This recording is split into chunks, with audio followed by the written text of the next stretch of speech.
Hi friends, welcome to my channel. ఈ వీడియోలో మనం సీక్వెన్స్ 3D బ్యాంగిల్ ఎలా తయారు చేసుకోవాలో చూద్దాం. దీనికి నేను B7000 గ్లూని యూజ్ చేస్తున్నాను. ఇదైతే బాగా స్టిక్ అవుతుంది. నెక్స్ట్ గోల్డ్ గ్లాస్ బీడ్స్ అన్నమాట. లేదు నార్మల్ గోల్డ్ బీడ్స్ తీసుకున్నా పర్వాలేదు.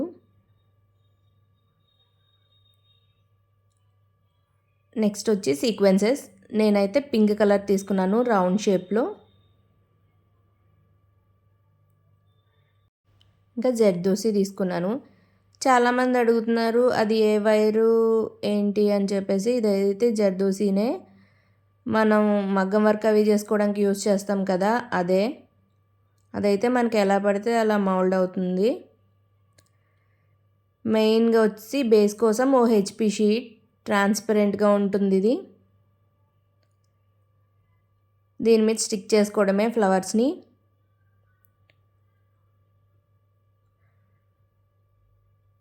నెక్స్ట్ ఒక పేపర్ మీద నేనైతే ఫ్రీ హ్యాండ్తోనే ఫ్లవర్ డ్రా చేశాను. ఒకటి పెద్దది, ఒకటి చిన్నది.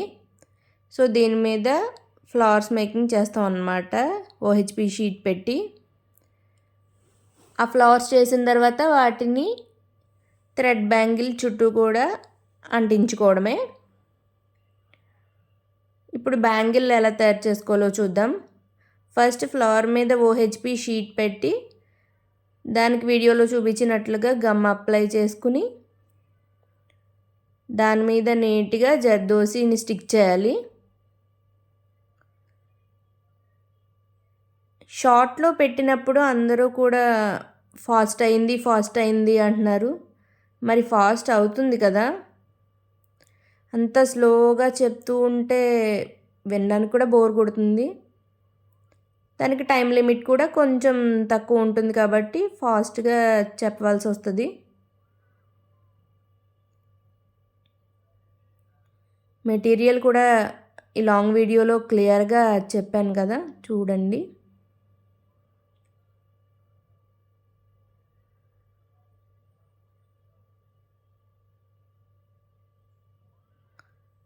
ఈ విధంగా మొత్తం స్టిక్ చేసుకోవాలి. ఒక పెద్ద ఫ్లవరు, ఒక చిన్న ఫ్లవరు.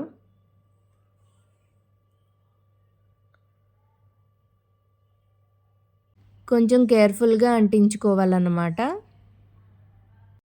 ఇలా పక్కకు వస్తూ ఉంటుంది జర్దోసి కదా, సో దాన్ని నీట్గా పెట్టుకుని అతికించుకోవాలి.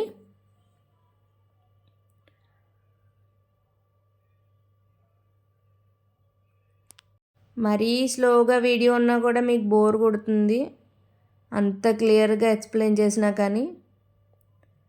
మనమే స్కిప్ చేస్తూ ఉంటాం కదా చాలా వీడియోస్, సో అందుకని కొంచెం ఫాస్ట్గా పెట్టడం జరిగింది.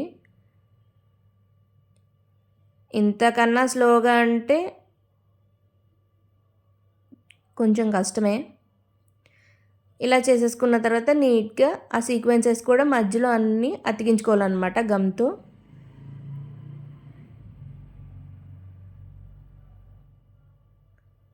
సో ఇలా పెద్ద ఫ్లవర్కి చిన్న ఫ్లవర్కి రెండిటికి కూడా అతికించేసుకుని వాటిని నీట్గా ఎడ్జెస్ అవి లేకుండా కట్ చేసుకోవాలి.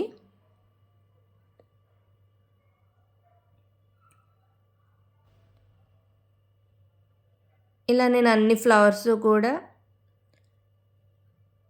ప్రిపేర్ చేసుకున్నాను.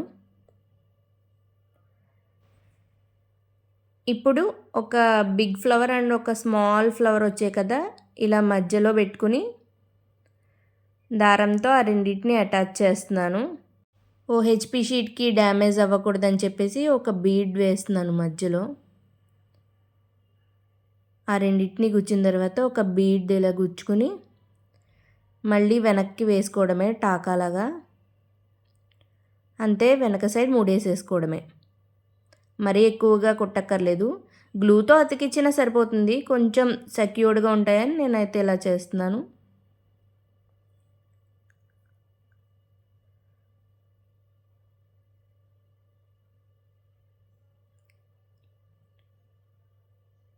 ఇప్పుడు ఇలా కదులుతూ ఉన్నాయని చెప్పేసి కొద్దిగా గ్లూ పెడుతున్నాను మధ్యలో. ఇప్పుడు ఈ మధ్యలో స్పేస్ ఉంది కదా, అక్కడ గోల్డ్ గ్లాస్ బీడ్స్ ఉన్నాయి కదా, వాటిని వేస్తున్నాను గమ్ పెట్టి. అంతే, మన ఫ్లవర్ రెడీ అయిపోయింది. ఇలా నేను 6 ఫ్లవర్స్ తయారు చేసుకున్నాను. వీటిని థ్రెడ్ బ్యాంగిల్ చుట్టూ అతికించేసుకోవడమే. గమ్ కొంచెం ఎక్కువ పెట్టుకుని, మరీ ఎక్కువ పెట్టకూడదు, దానికి ఫ్లవర్ని బట్టి. వాటికి ఇలా క్లిప్ పెట్టుకుంటే ఊడిపోకుండా ఉంటాయి. నీట్గా ఎంతెంత డిస్టెన్సో చూసుకుని వాటిని ఇలా స్టిక్ చేసేయడమే. ఇలా స్టిక్ చేసిన తర్వాత 1 డే మొత్తం ఆరనివ్వాలి, క్లిప్స్ తీయకూడదు.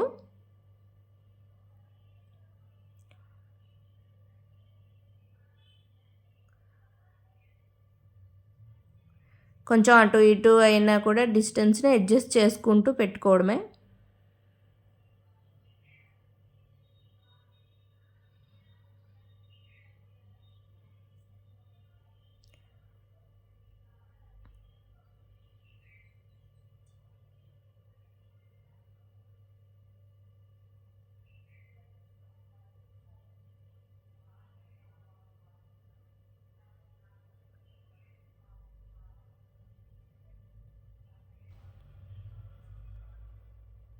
వండ అయిన తర్వాత క్లిప్ని జాగ్రత్తగా తీసేసుకోవాలి. మన బ్యాంగిల్ రెడీ అయిపోయింది. ఈ వీడియో మీకు నచ్చినట్లయితే లైక్ చేయండి, షేర్ చేయండి, అలాగే మన ఛానల్ని సబ్స్క్రైబ్ చేయండి. బాగా ఆరడం వల్ల అస్సలు ఊడిపోవు.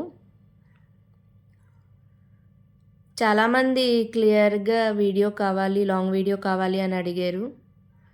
మీకు ఈ వీడియో నచ్చుతుంది అనుకుంటున్నాను. Thanks for watching.